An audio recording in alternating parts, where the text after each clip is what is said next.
अभी हम लोग के पढ़ना है मनुष्य में लिंग निर्धारण। क्या पढ़ना है? इससे पहले उस दिन हम लोग देख रहे थे जनन क्या है, ऋतुस्राव क्या है, रजो दर्शन क्या है, रजो धर्म क्या है ना। उस दिन हम बताए थे कि हम लोगों को इसके बाद लिंग निर्धारण पढ़ना है।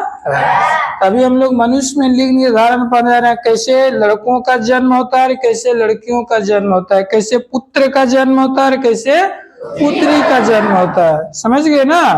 ये चीज देखेंगे आप लोग, ध्यान से समझेंगे। ये मान के चलो, ये देखो बड़ा, ये देखो, ये देखो, ये आदमी है। क्या है? आदमी। एकदम थोड़ा,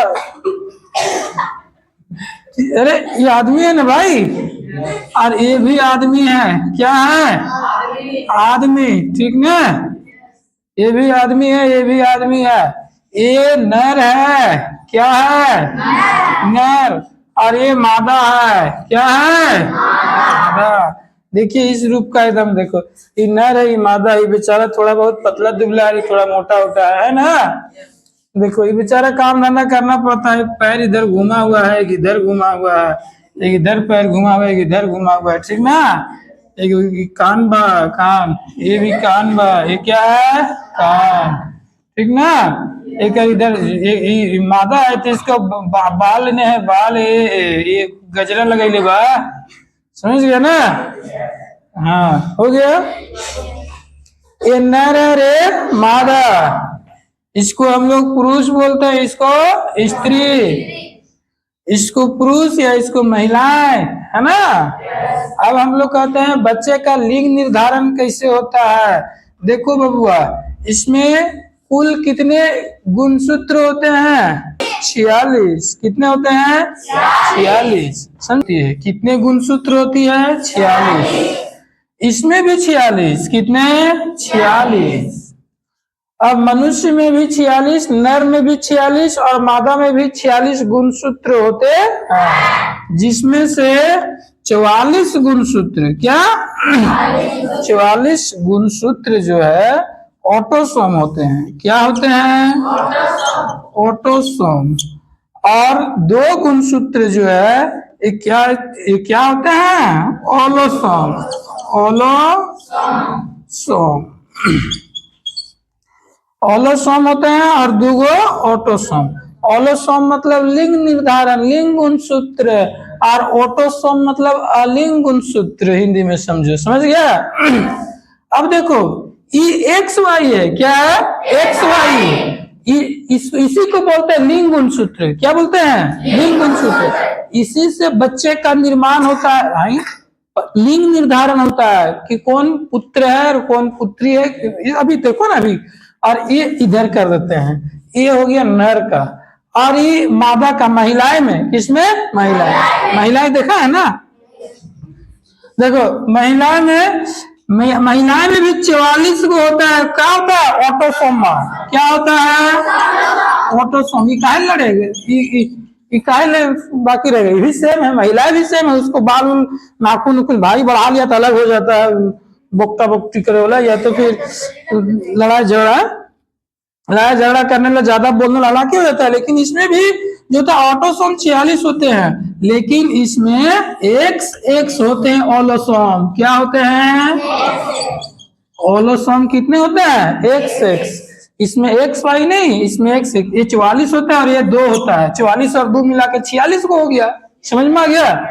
यहाँ तक समझ में आया? क्लियर? अब देखो लिंग निर्धारण में जब निषेचन होता है, जब जनन होता है, संतान उत्पत्ति करने के लिए जनन क्रिया तो आवश्यक है ना, हम लोग पढ़ चुके हैं।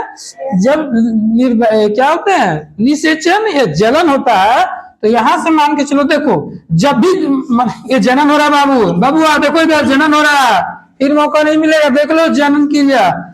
यहाँ इसमें ऑटोसोम 22 आएगा। कितना आएगा?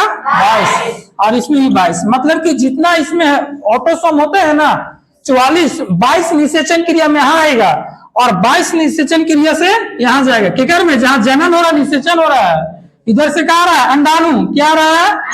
अंडाणु। और इधर से क्या आ रहा है? शुक्राणु। क्या आ रहा है? शुक्राणु। समझ में आया? इसमें यदि, अब देखो एकड़ में जब भी आएगा तो एक्स आएगा, जब भी वर्ड आएगा तो एक्शन आएगा, क्योंकि ओकर पास वाई है, ये ना भिखारी है, समझे के पास वाई है क्या? इसके पास वाई नहीं है, इसको पूछेगा ना कि मतलब वाई पूछेगा कौन सी, क्या बोले वाई गुणसूत्र है तेरे पास तो थोड़ी। देखो महिलाएं पास वाई गुणसूत्र होता ही नहीं है, महिलाएं के पास सिर्फ एक्स और एक्स ऑलोसम होता है गुणसूत्र, समझ में आया? देखो एक्स और एक्स, और पुरुष के पास एक्स और वाई दोनों रहता है। जब निषेचन क्रिया होता है तो यहाँ से एक्स जाता है और वहां से भी एक्स आया, तो दोनों एक्स एक्स मिल करके पुत्री संतति का जन्म देता है। किस संतति का जन्म होता है? पुत्री संतति का जन्म, समझ में आया? एक्स एक्स दोनों मिलकर इसको निषेचन किया तो क्या हुआ? पुत्री संतति का। और जब किसी कारणवश का एकरा कभी भी जब भी आएगा तो एक गुणसूत्र ही आएगा इधर से, महिला से, है ना? क्योंकि वाई है ही नहीं है, वाई रहे तब ना। और इसके पास जब वाई गुणसूत्र आएगा, कितना आएगा? वाई गुणसूत्र, तो एक्स और वाई मिल करके क्या बनाएगा? पुत्र संतति का, समझ में आया? लेकिन ये 22 गो ऑटोसोमा और ये 22 गो ऑटोसोमा जरूर आता है, ये तभी मिला करके, जैसे 22 गो ऑटोसोम, इसमें 22 गो ऑटोसोम भी आया और 22 गो, तो दोनों मिलाकर 46 गो माता पिता का गुण जिसको बोलते हैं, नहीं समझा? आनुवांशिक गुण। तो ये भी जो है ना ऑटोसोम, और ये ऑटोसोम इससे 22 आधा इसका भी जाता है और आधा इससे भी आता है, और उसमें से गुणसूत्र में मतलब ऑटोसोम और ऑलोसोम। ऑटोसोम मतलब कुछ शरीर को रचना करने के लिए, ऑटोसोम लिंग निर्धारण करने के लिए, समझ गया? कोई प्रॉब्लम?